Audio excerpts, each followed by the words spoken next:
KCC math classes Udgir मध्ये आपलं स्वागत आहे। आज आपण पाहणार आहोत practice set 1.4 8 class semi state board मधला हा प्रॅक्टिस सेट 1.4 आहे 8 क्लासचा। त्यामधला फर्स्ट क्वेश्चन आहे the number √2 is shown on a number line.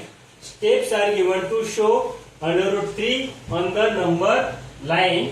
Using √2 fill in the boxes properly and complete the activity. असा क्वेश्चन आहे। खाली काही फिल इन द ब्लँक्स दिलेत, ते फिल इन द ब्लँक्स आपल्याला भरायचे आहेत आणि एक ऍक्टिव्हिटीज आहे, ऍक्टिव्हिटीज करून हा क्वेश्चन पूर्ण पार करायचा आहे। त्यामध्ये फर्स्ट आहे the point Q on the number line shows the number.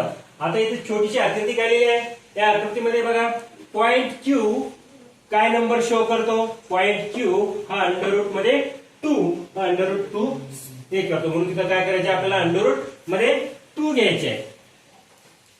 तिथे आपण या पहिल्या फिल इन द ब्लँक्स मध्ये काय लिहायचे, अंडर मध्ये 2 लिहायचे, बस एवढंच आहे। नंतर दुसरा पॉइंट आहे a line L perpendicular to the number line is drawn through the point Q। एक लाईन काढलेली आहे L एक लाईन आहे, ही लाईन परपेंडिक्युलर टू या नंबर लाईनला परपेंडिक्युलर काढलेली आहे, त्याला नाव दिलेलं आहे L is drawn through the point Q पासून काढलेली आहे। ती कोणती लाईन आहे, परपेंडिक्युलर लाईन आहे। परपेंडिक्युलर लाईन झाल्यानंतर तिथं कोणता अँगल तयार होतो, इथं राईट अँगल तयार झालेला आहे। ह्या point R is the unit distance from Q on the line. आता R हा पॉइंट घेतलेला आपण, तिथून युनिट डिस्टन्स 1 आहे, त्याचा फक्त एक युनिट आहे, ते 1 युनिट आपण तिथे घेतलेला आहे। आणि O हा पॉइंट आहे 0 वर, 0 पासून तिथं 1 युनिट पर्यंत हे घेतलेला आहे। तिसरा आहे बाय ड्रायव्हिंग सेगमेंट OR ही सेगमेंट काढायची आपल्याला। Right angle triangle ORQ is obtained. आता या O पासून या लाईन L ला एक लाईन काढायची आहे, तिथं आपल्याला हे O तिथे नेऊन जोडायचे आहे। जोडल्यानंतर इथे एक राईट अँगल ट्रायंगल तयार होतो। तो राईट अँगल ट्रायंगल कोणता आहे, ट्रायंगल ORQ हा ट्रायंगल इथं आपल्याला ऑब्टेन्ड झाला। मग चौथा काय म्हणते पॉइंट लेंथ ऑफ OQ ची लेंथ आहे O पासून Q पर्यंत √2 आहे। नंतर लेंथ ऑफ OR आहे 1, लेंथ ऑफ OR 1 युनिट आहे। मग इथं हा √चा एक ट्रायंगल तयार झाला, राईट अँगल ट्रायंगल। मग त्या राईट अँगल ट्रायंगलच्या नियमानुसार किंवा त्याच्या थेरम नुसार पहिला पायथागोरसचा थेरम लागू होतो आणि पायथागोरसच्या थेरम नुसार त्याचे hypotenuse square is equal to side square plus height square असा त्याचा फॉर्म्युला तयार होतो। मग आपल्याला इथे हायपोटेनस स्क्वेअर घ्यायचा आहे, हायपोटेनस त्याचा OR आहे, OR इथे दिलेला आहे, OR इज इक्वल टू 1, ते 1 इकडे ठेवायचे। नंतर लेंथ ऑफ O आणि Q ची लेंथ दिलेली आहे √2 आणि QR ची लेंथ देखील 1 आहे, म्हणून आपल्याला QR देखील 1 घ्यायचे आहे। √2 त्याचा स्क्वेअर केला 2 आलं आणि 1 चा स्क्वेअर केला 1 आलं। मग इथं लेंथ ऑफ OR स्क्वेअर ची लेंथ आली आहे 3 आलेली आहे, तर लेंथ ऑफ OR बरोबर √ मध्ये 3 आलेला आहे। अशा प्रकारे हा 4 पॉइंट झाला। त्यामधला पुढचा काय म्हणतो, आता OR बरोबर √3 आल्यानंतर draw an arc with centre O, हा सेंटर O ठेवायचा अँड रेडियस OR, हे रेडियस OR पकडायची आपल्या आर्क मध्ये, थोडी रेडियस घ्यायची। Let it intersect the number line at the point C। मग त्या OR पासून इथं सेंटर मध्ये आपला चॉक धरायचा आणि इथून 1 सेंटीमीटर धरून असं आपल्याला इथं एक आर्क काढायचा आहे। तो आर्क तिथं C जागी येईल, त्याला पॉइंट द्यायचा C आणि तो जो पॉइंट असेल त्याची जी किंमत असेल OR ची जी किंमत असेल ती √ मध्ये 3 असेल। The point C shows the number 3, हा नंबर 3 हा इथं शो केलेला आहे। अशा प्रकारे हा पहिला क्वेश्चन त्यामध्ये झालेला आहे। नेक्स्ट क्वेश्चन असाच आहे, तिथं √ मध्ये काय दाखवायचे, फक्त 5 दाखवायचे। तर हा नेक्स्ट क्वेश्चन साठी आपण लगेच नेक्स्ट क्वेश्चन याच्यामध्ये करून घेऊया। आता √3 पर्यंत काढलेला आहे आपण, दुसरा क्वेश्चन आहे √5 आणि तिसरा क्वेश्चन आहे √7। अशा प्रकारे एक एक स्टेप न पुढे जायचे। प्रोसिजर सेमच आहे, थोडंसं किचकट वाटते पण हे सोपं आहे, लक्ष जर दिलं तर एकदम सोपं आहे। आकृती 30 ठेवायची आहे, थोडंसं आपण त्या आकृतीमध्ये बदल करूया। क्वेश्चन पहिले मी लिहून घेतो. क्वेश्चन बघा काय म्हणते, show the number 5 on the number line. Question एकदम शॉर्ट मध्ये आहे. Show the number 5 on the number line. √5 आपल्याला ऑन द नंबर लाईन वर टाकायचं.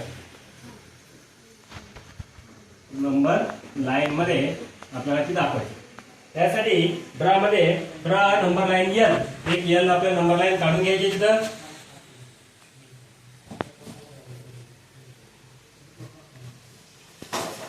एल मध्ये आपल्याला एक नंबर लाईन इथं काढायची आहे.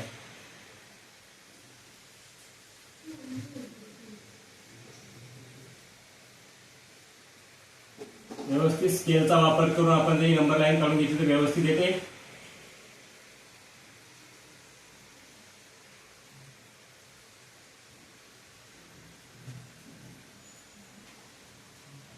नंबर लाईन एल काढल्यानंतर ड्रा पॉइंटच्या मध्ये आपल्याला लिहायचे draw number line L. Draw number line L काढल्यानंतर आपण त्यामध्ये टेक ओपी 2 युनिट्स, त्यामध्ये ओ आणि पी हे 2 युनिट्स घ्यायचे आपल्याला. इथं 0 घ्या, इथं -1, इथं +1, इथं 2. आता इथं 0 पासून ओपी पर्यंत आपल्याला इथे पी हा पॉइंट घ्यायचा आहे. हा 1 आणि 2 युनिट घ्यायचे.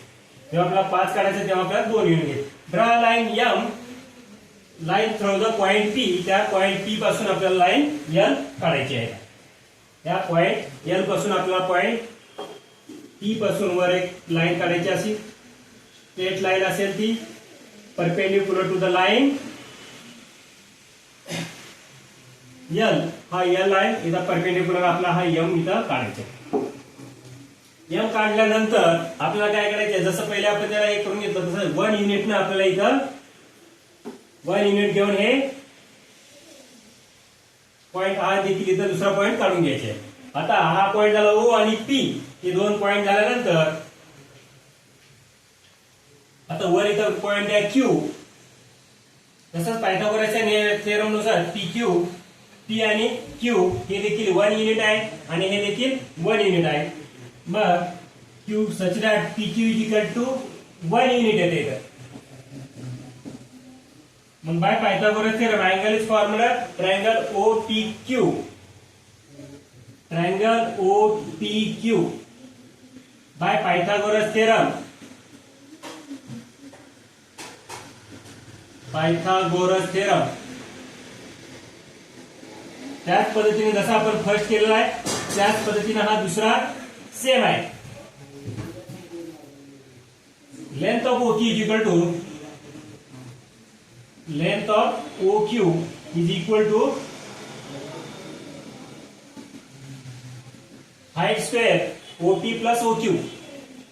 OP प्लस PQ घ्या. OP plus OP square plus PQ square. Base square plus height square. इथं लेंथ आहे दोन्हीकडे. लेंथ म्हणजे दोन्हीकडे लेंथ त्याची घ्यायची आपल्याला. त्यानंतर आता O आणि P हे 2 आहे म्हणून इथं 2 घ्या. 2 स्क्वेअर करा. PQ 1 आहे, 1 स्क्वेअर करा. 2 चा स्क्वेअर 4 येतो, 1 चा स्क्वेअर 1 इक्वल टू 5 आलं. Length of OQ square is equal to 5 आलं. Length of OQ is equal to under root मध्ये 5 येतो. अंडर रूट मध्ये 5 आलं. मग सेंटर O पकडायचा. हा सेंटर O घ्यायचा and OQ as a radius. OQ is a radius. Drag intersecting line L in the point R. का R पासून आपल्याला इंटरसेक्टिंग लाईन काढायची आहे. त्याला इथं चॉक पकडायचा. हे एवढंच अंतर घ्यायचं. हे असं दोघं इकडे असं मारायचं. इथं आल्यानंतर तो पॉइंट येतो R. इथं आला R आणि इथं व्हॅल्यू लिहायची 5. On the number line here, the point R represent the number 5. उत्तर मध्ये लिहायचं the point R